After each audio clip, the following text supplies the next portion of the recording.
Michigan Out of Doors Online is brought to you in part by Huron Lady River Cruises in Port Huron, offering daily sightseeing trips and private cruises. Sightseers will experience the International Blue Water Bridges, Great Lakes Freighters, the Fort Gratiot Lighthouse, and more. Huron Lady River Cruises on the web at huronlady.com. Welcome to Michigan Out of Doors. I'm Jenny Olson. You know, our Great Lakes offer so many incredible fishing opportunities, especially in the summer. And a lot of us consider one of the ultimate adventures on the Great Lakes to be chasing after lake trout up at Stannard Rock in Lake Superior. Jordan Brown is going to take us up there this week, and Jimmy's got some other adventures for us too. Well, that's right, Jenny. We do have a few more things on this week's show. After we take you to the middle of Lake Superior, we're going to take you to the middle of Lake St. Clair and do a little musky fishing with someone who's been fishing that lake for well over 50 years. And we're going to have some information for you southern Michigan deer hunters. And if you hunt with a shotgun or with a muzzleloader, you're going to want to take notice of some of the new regulations that could affect you this year. Lots of good stuff on this week's program. You stay tuned. I'm Jimmy Gretzinger. It's time for Michigan Out of Doors. From the first spring rains to the soft summer breeze, dancing on the pine forest floor, the autumn colors catch your eyes. Here come the crystal winter skies. It's Michigan, Michigan out of doors. Someday our children all will see this is their finest legacy, the wonder and the love of Michigan. As the wind comes whispering through the trees, the sweet smell of nature's in the air. From the Great Lakes to the quiet stream, shining like a sportsman's dream. It's a love of Michigan we all share. Michigan Out of Doors is presented by Greenstone Farm Credit Services, making recreational land ownership possible across Michigan and northeast Wisconsin. Begin your land financing journey at one of Greenstone's 37 locations or visit greenstonefcs.com. By Meyer, a destination for hunting, fishing, and camping. From bug spray and tents to GPS and gas, Meyer has nearly everything you need to take on nature and get you there. Meyer. By Zimmer Roofing and Construction in Port Huron, featuring Duralast roofing systems made in Michigan. Zimmer Roofing and Construction provides installation, maintenance, service, and repair, serving commercial and residential clients on the web at zimmerroofing.com. By Country Smokehouse, offering a variety of meat products. Country Smokehouse is located 3 miles south of I-69 on M53, just south of Imlay City. Country Smokehouse is a meat processor, a butcher, and a destination for sportsmen. Hi, I'm Jordan Brown, and we kick off this week's show with a story that is a couple years in the making. Last year around this time, I spent 3 days in a hotel room in Marquette, hoping the weather conditions would allow me to make the voyage out to Stannard Rock. Well, that never did happen, but this year I made the trip back up, and this time Mother Nature was on my side. With close to a 2-hour boat ride ahead of us, we decided to get an early start, meeting at the boat a few minutes before 4. The plan was to fish a few miles north of the Stannard Rock Lighthouse. This meant nearly a 50-mile run out into the only recently thawed waters of Lake Superior.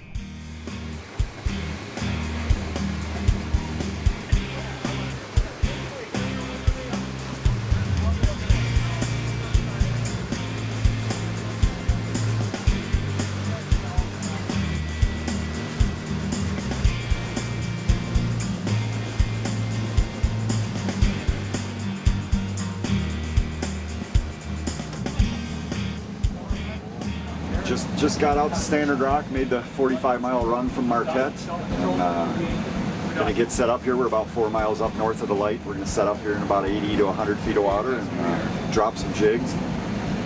Hope the fish are biting good today. The water was calm, there were fish on the graph, and the sunrise was truly breathtaking. As we prepared to start fishing, you could see the anticipation of what the day might bring beginning to build, and it didn't take long at all for the action to start on this true fishing gem that has a lot more to it than the name indicates.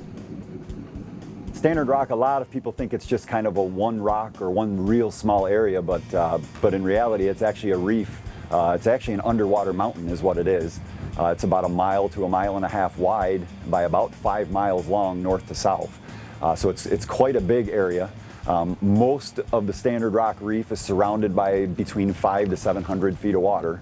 The average depth up on top of the reef is usually right around 200 to 250 feet of water. And then on top of that, you have a lot of structure and a lot of different pinnacles that come up, very, very sharp drop-offs and steep points that the fish will hang on. And typically those can come up anywhere all the way to 30 to 40 feet below the surface of the water. So you can be fishing in 30 feet of water and be less than a half a mile from 600 feet of water.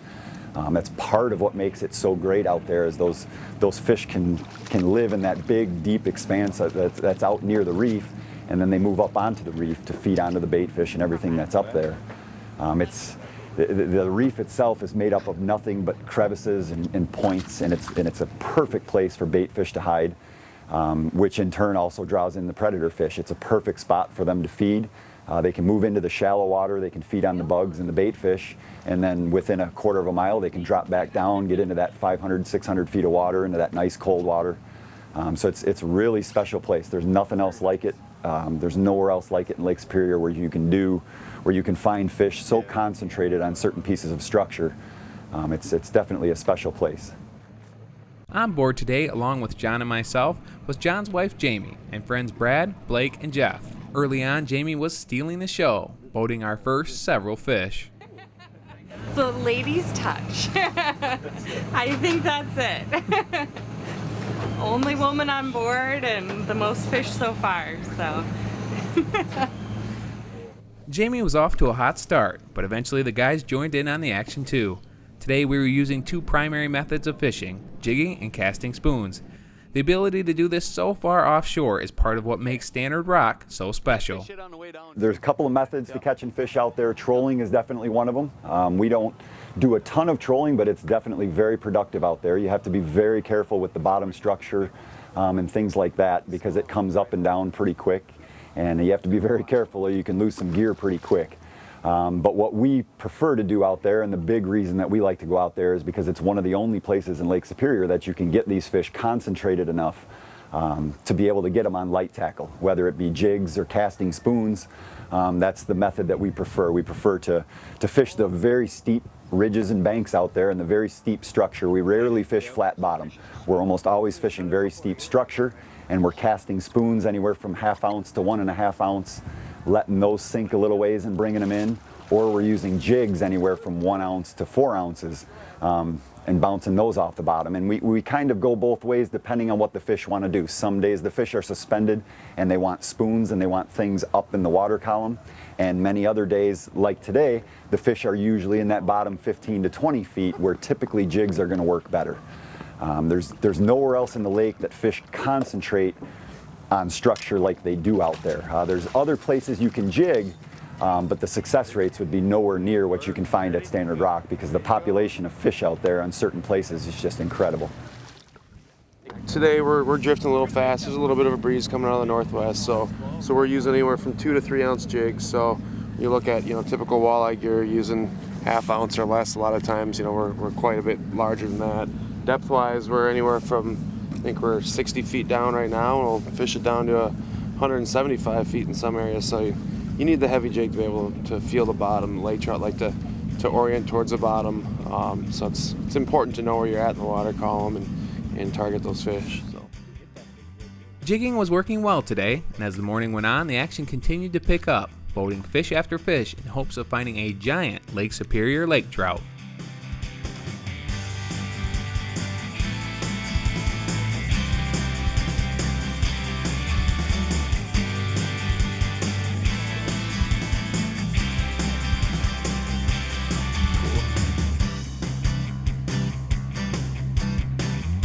Two of them.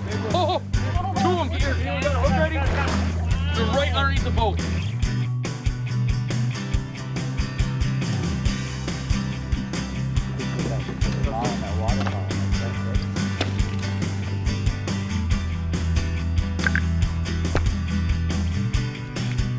It's been a pretty good day. We've had some really good numbers. The fish were really active earlier on. They slow down typically towards the middle of the day, which is kind of normal. They're going to slow down a little bit. But I think we've had a really good day as far as numbers go. We're still looking for that one big giant that we know is out here. We've seen quite a few of them swimming up below the boat. Just getting one of them to bite's the trick today.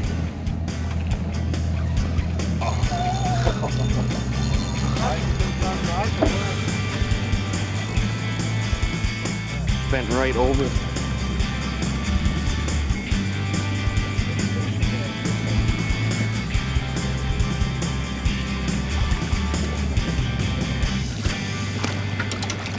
That's not a bad fish there, Brad. Nope. It's a nice fish. Nice fish.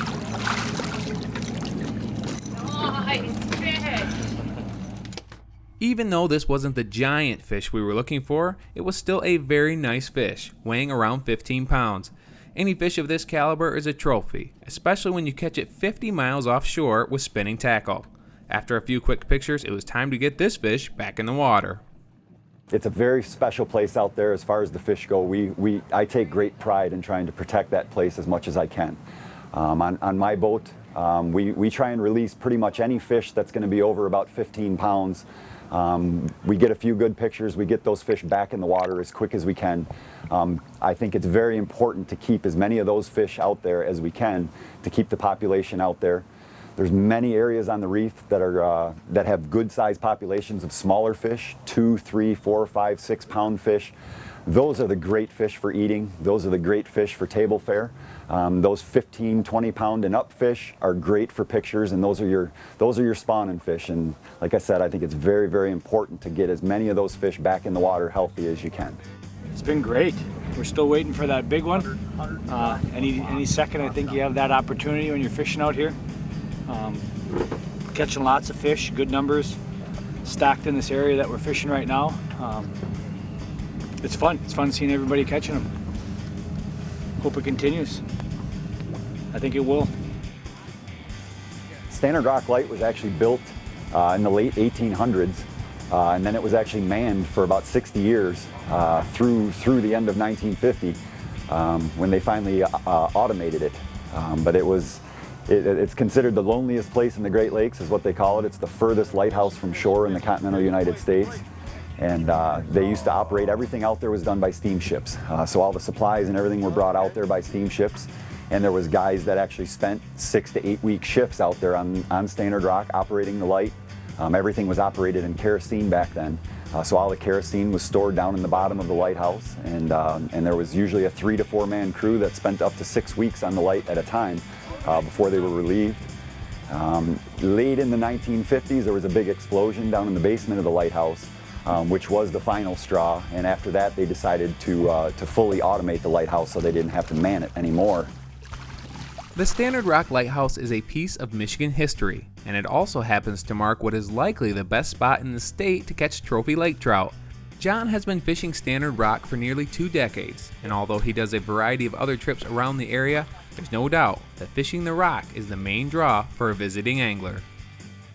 I've been going out to the rock now for nearly 20 years. I've been fishing it really consistently now for about the last 15 years. I started actually running charter boats just right out of college for another guy after I got my captain's license, and I ran a number of boats out there for about 8 years, averaging usually about 15 to 20 trips a year. And I did that up and through about 5 years ago when we ended up starting daybreak charters.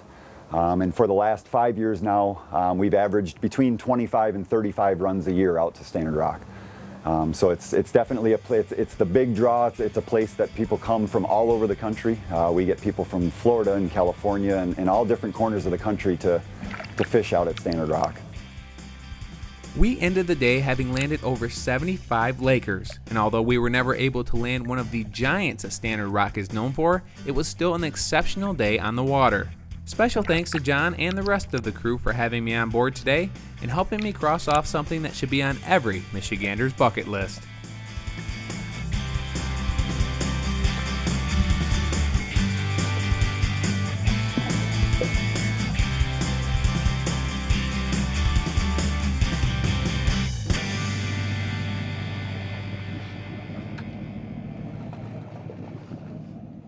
Well, in this next story, we're going to tag along with someone that's been fishing Lake St. Clair for muskie for well over 50 years. One of the great things about my job is getting to meet great people all over the state who are really experts in their field. Well, when it comes to Steve Jones and muskie, they go hand in hand.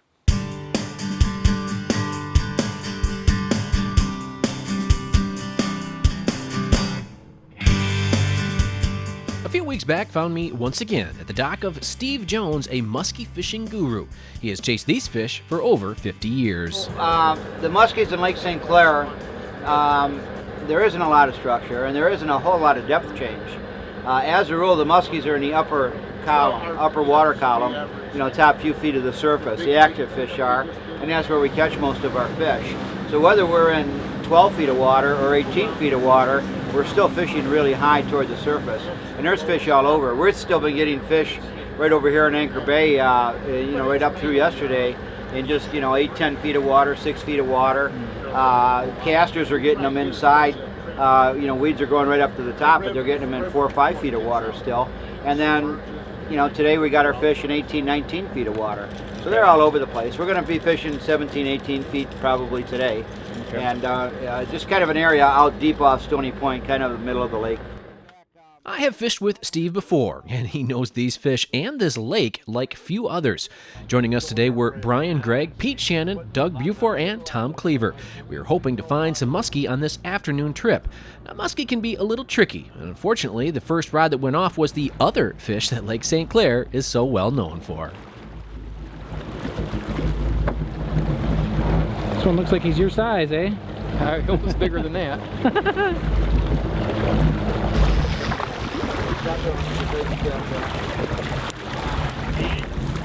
Yes, please.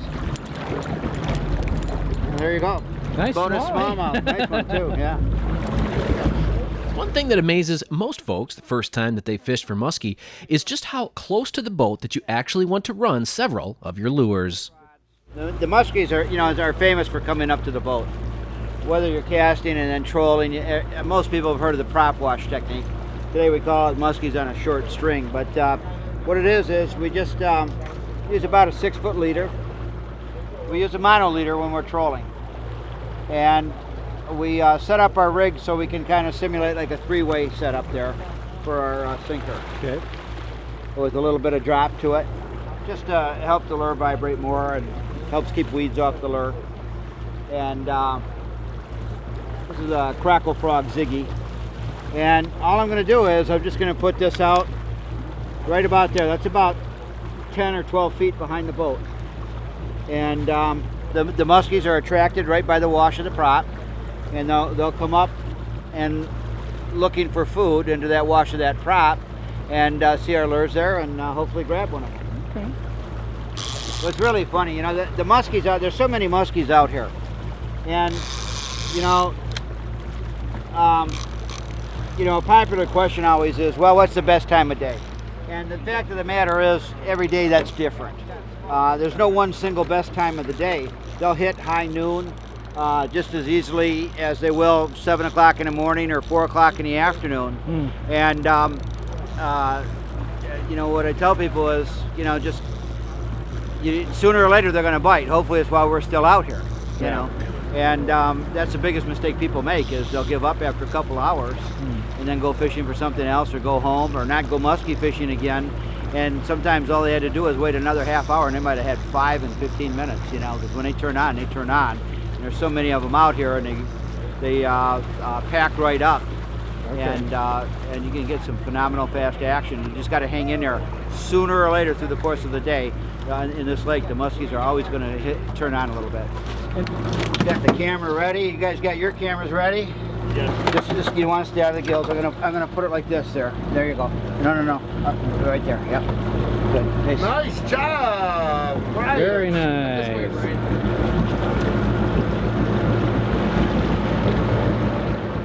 Yeah, this was an average-sized fish from what Steve says, but it sure looked big to the rest of us. These are amazing fish, and it's fun to hit the water with someone who has fished for them for so many years. This is my 40th season for guiding, and I fished, as a kid, and everything too. I got my license, as soon as I could, as for guiding, and I did nothing but fish before that. Originally, I got it so I could help justify the cost of the boat and the tackle, and the time to be out here. But as I got into it more and more and more, I realized you can make a living at this. And so has this been your full-time gig? Yeah, this is my full-time job. It has been for all that time. I've done some other things here and there, you know, don't get me wrong, you know, like in the winters and stuff like that. But for the most part, guiding has been my full-time living. And what is it that still gets you excited about musky fishing? They're crazy fish. They got a peculiar personality. They don't have any fear, and like I say, you know, they come right up to the boat here looking for food. And especially, this is my favorite time of year, you know, July, pretty much, and September is a real good month too. But what it is they have a tremendous amount of curiosity, kind of cat-like, and they're playful. And they'll come up a lot of times and just look at the baits and maybe just a little nip at them, and they're a strange fish. Got a good one? Good one, like St. Clair musky, nothing better in the world. Now just raise your tip up. Just bring it to me by raising your tip. Come on. Yes, there we go. Yes. Well, the fish were turning on as we called it a night. But Steve was right. Once they decided to feed, the fun began. We have such a variety in this state for anglers. If you're looking for a toothy challenge, you might consider Lake St. Clair. It's a beautiful lake with a lot to offer the Michigan angler.